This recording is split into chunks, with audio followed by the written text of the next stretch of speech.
လက်ပွင့်မန်နန်ကြီးလေးလုံးဆိုတာကိုသင်ပေးမယ်နော်ဒါရှေးဆရာအစဉ်ဆက်အသုံးပြုခဲ့ကြတယ်နှစ်ကျိတ်ရှစ်ဆိုမှော်ပညာကွယ်မှာလည်းပါဝင်တဲ့စမာကြီးလေးလုံးဖြစ်ပါတယ်အဲ့တော့ကျွန်တော်ကဒီဂါရာမန်နန်တွေကိုအများကြီးပြောပြတယ်ဆိုတာကြတော့လေဒီဂါရာမန်နန်ဆိုတာတဲ့တဲ့သူရှိတယ်မတဲ့တဲ့သူရှိတယ်ဒီတစ်ခုနဲ့အစဉ်ပြေခြင်းပြင်မယ်နောက်တစ်ခုနဲ့ပြေခြင်းပြင်မယ်အဲ့တော့ကိုယ်နဲ့အကျိုးပေးတဲ့ဟာရှိတယ်အကျိုးမပေးတဲ့ဟာရှိတယ်အဲ့တော့တချို့ကပြောတယ်ဂါရာမန်နန်ကိုတဲ့အများကြီးဖြစ်နေပြီမမှတ်နိုင်တော့တစ်ခုနှစ်ခုပဲတင်ပါဆိုတော့တစ်ခုနှစ်ခုပဲမတင်မဲနဲ့အများကြီးတင်ပေးနေရဆိုတာဒီလူတွေဟာ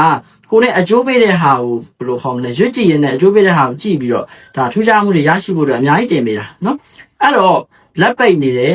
ငွေကြေးအစင်မပြေဘူးလက်လာပါရမှာအားနေနေတယ်စီးပွားဖြစ်ချင်တယ်ငွေတွေဒလဟောဝင်ချင်တယ်ဆိုရင်ဒီမန်နန်လေးကိုရွတ်နော်လက်ပွင့်မန်နန်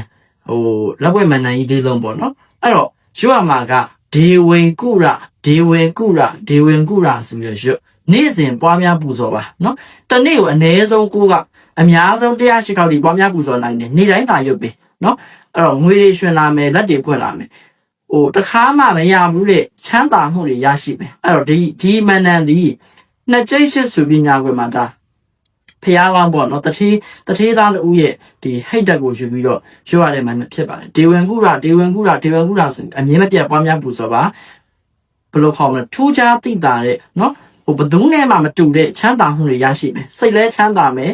စီးစိမ်ဥစ္စာငွေကြေးတွေလည်းချမ်းသာမယ်လက်လာပါတွေလည်းပွင့်လာမယ်လုတ်နေတဲ့လက်ရှိမှာလုတ်ကင်နေတဲ့စီးပွားရေးတွေအားလုံးလည်းအဆင်ပြေလာမယ်အဲ့တော့စီးပွားရေးလည်းအဆင်ပြေခြင်းနဲ့ငွေတွေလည်းရခြင်းနဲ့လက်တွေလည်းပွင့်ခြင်းနဲ့ငွေချင်းနဲ့ပတ်သက်ရင်ဘယ်သူနဲ့မှမတူဘဲနဲ့ချမ်းသာဒုက္ခရခြင်းနဲ့ဆိုရင်ဒေဝင်ကုရာဆိုတဲ့မန္တန်လေးလုံးเนาะဒီမန္တန်လေးလုံးကိုနေ့စဉ်ပွားများပူဇော်ပါတသက်လုံးမှာအမြဲထုံသွားပွားများပူဇော်သွားဘယ်တော့ခါမှထမင်းမငတ်စေရအမြဲတမ်းရွှေအပြည့်ငွေအပြည့်နဲ့တစ